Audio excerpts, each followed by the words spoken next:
So, where did you grow up? I actually grew up right here outside of Sherrard on a farm. I lived with my mom and dad and my brother, and I went to this grade school. At the time it was a K through 6 building.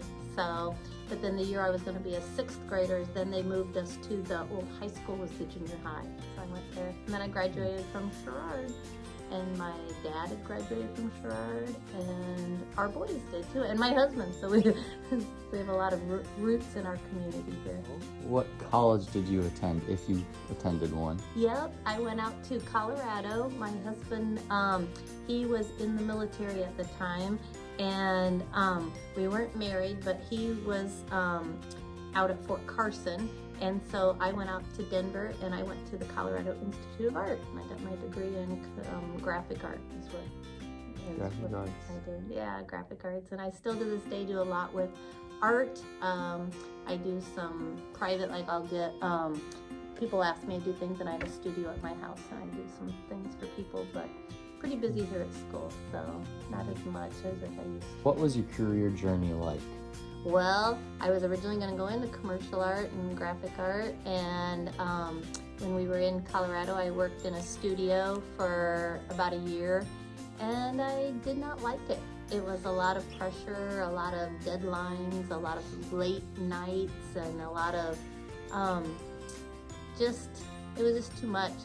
I really didn't like it, so I decided to, and then my dad got sick, and so we decided to move back home. Felt like our family needed us here. So we moved back to the Quad Cities. I then got a job doing display work at a department store, and I liked that a lot better. But then I became a mom, and I wanted to be a stay-at-home mom, so I stayed at home for a number of years. And then the job at the before and after school program came up, and my mom was working here at the grade school at the time, and she said, well, maybe you'd like to do that. It's kind of part-time. And so that's how I got started on it. And that's been over 30 years ago that I started that, and I loved it, absolutely loved it. Loved working with the kids. Went into me starting to work as a para during the day and do different things at the school during the day as the kids got older and I was available.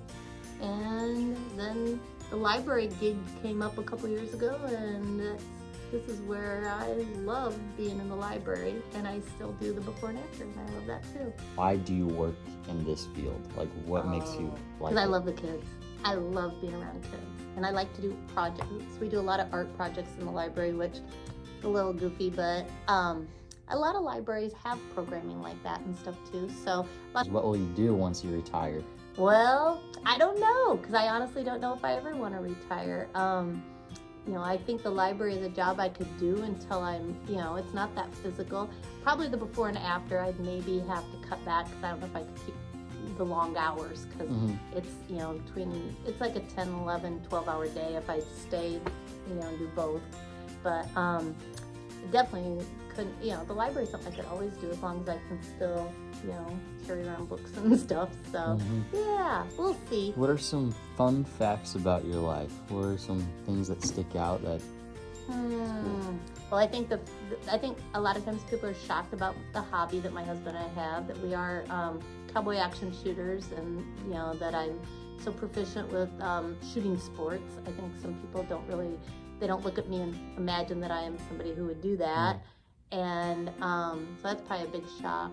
Another is that I love to ride my bicycle, and I ride long distance. Like I will ride like from here to Bishop Hill and back in a day, and since that's 40 miles one way. What is your advice to seniors?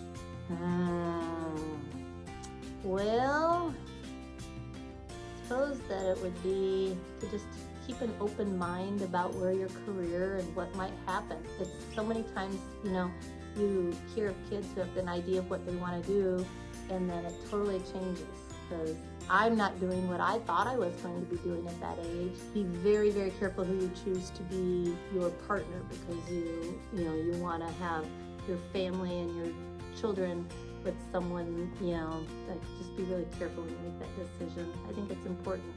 So, yeah. That's some good advice. Yeah. And now, final question.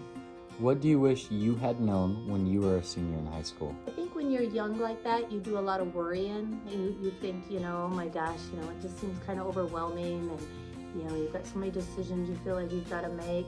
And just to take a deep breath and know it's all going to be okay. That, life has a way of working out.